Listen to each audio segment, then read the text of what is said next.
I tried to like the Sony a7R5. Like on paper, this camera should pretty much be my perfect camera. It's got a joystick on it. It's got a sensor protector shield so that when you turn the camera off, it comes down, protects the sensor. You don't get dust on the sensor when changing lenses. It's great. It takes a long time to come down, but it's there. So that's the important thing. It's got the super cool flip up, flip out, flippy dippy screen. I still think this is the best screen design on the market.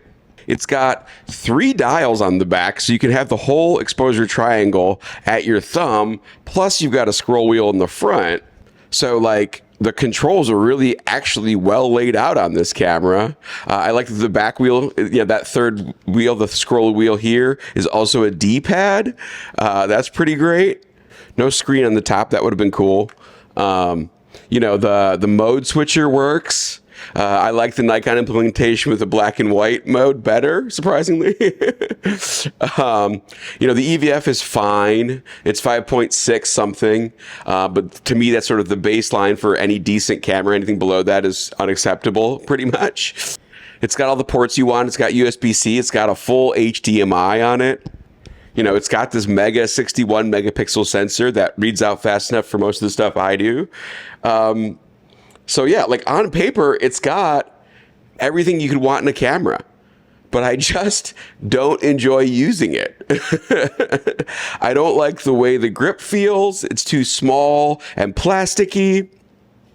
The EVF doesn't really, there's something about the EVF I don't like. The back screen is really pale and washed out and doesn't look good. When you take a picture and show it back, it doesn't look good.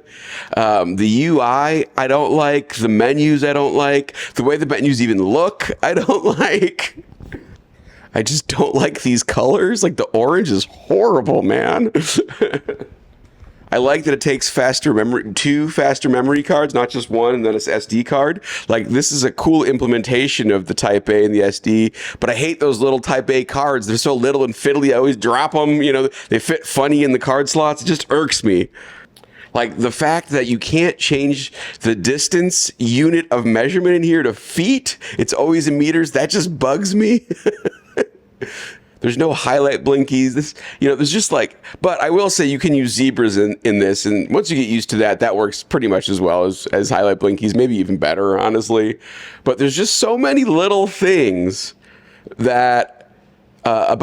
there's so many little things about this camera I just don't like that it adds up to me having the ick, with it. I'm just like, ugh, God, I have to use this. Ugh, okay, I guess I'll use it, I'm not like, oh, I get to pick this up and go shoot and, we'll spend 2 hours taking pictures, make some art. It's like, oh boy, here we go. I got to use the Sony.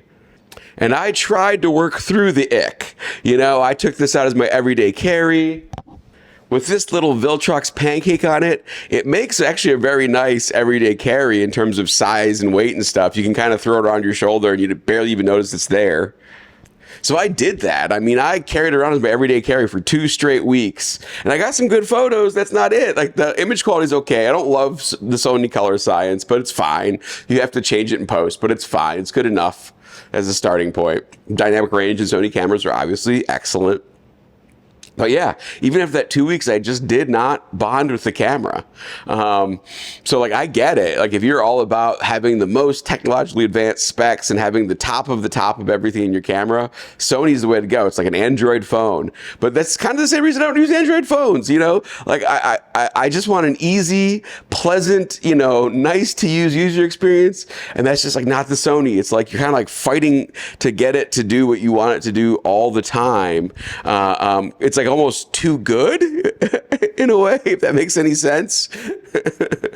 Where you're no, I want to focus on that. You don't do it for me. I don't know. That's not a very good description of it, but it's just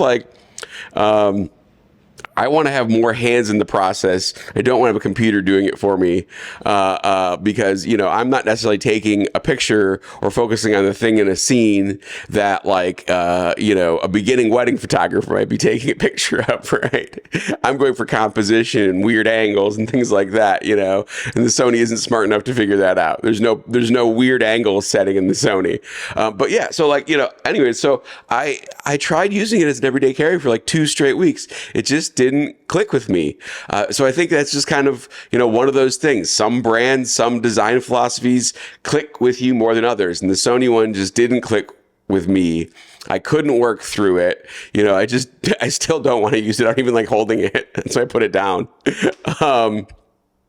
You know, no denying the G Master lenses are really, really good now. That 35 millimeter f1.4 is killer. The 28-70 is pretty darn good, you know. So like 16-35, super sharp, super good. They could probably use some more character lenses, but, you know, different topic for a different video. So yeah. So it's just not for me. And there's like nothing wrong with it. It's like better than the cameras I'll end up using probably, you know, in the similar price point, similar category. But I just couldn't work through the sort of like cardboard plastic computery feel of the Sony camera.